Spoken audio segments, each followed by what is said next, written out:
from Bungoma, Gongwa, MONBASA, MVITA. I'm going to talk about Thutmose or Thutmoses III, Pharaoh of Egypt or Kemet, land of black people.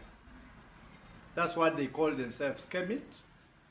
They call themselves black people of Egypt. So the other name of Egypt was Kemet. So I'm going to talk about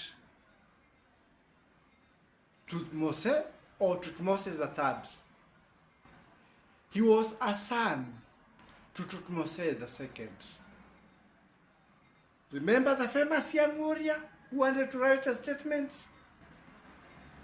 Thutmose III or Thutmoses III was the son of Thutmoses II. Thutmoses II, after his father's death, was to be crowned king. That's why he fought that war against the Hittites when he was a young man. He married his stepsister called Hatshepsut. But at the age of 2 years, because he was a military man, a military strategist, the one I was saying ushered the world into the modern warfare at the Battle of Kadesh. Unfortunately, from some other place I've gotten but I've not found here, he died a young man. So Hatshepsut was left with a son, Thutmose III or Thutmoses III, when he was only 2 years. So Hatshepsut was made pharaoh to rule with a 2-year son, because that time it was men who used to rule. But because she was of royal blood, she took over the leadership and she wanted to embody all the things of a mother and father of the nation. So she had herself artificial beards made. She would dress like a man and rule like a man on behalf of her 2-year son as the son grew up. And her leadership is one of the best leaderships of Egypt. Very progressive. In fact, they advanced. They had everything, peace, and it's like a Pax Romana of the Romans. Peace, everything good. And her son grew.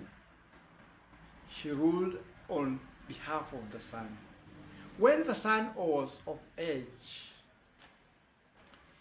she relinquished the leadership to the son, Thutmoses III.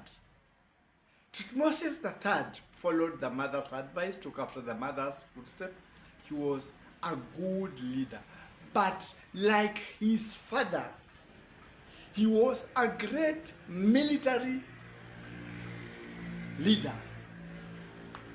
And we see he went conquering,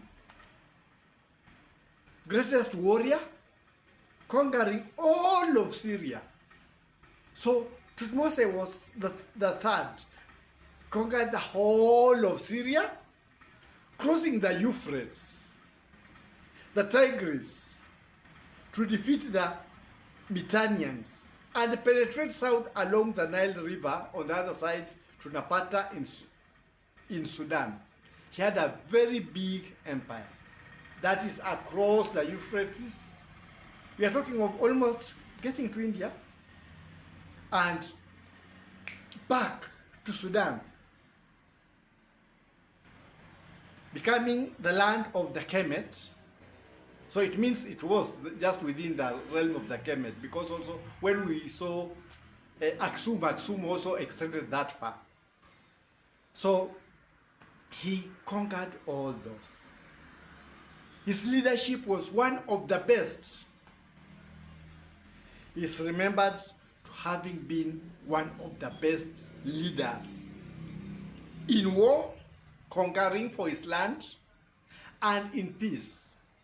He led Egypt into prosperity. One of the greatest pharaohs who led the country into prosperity.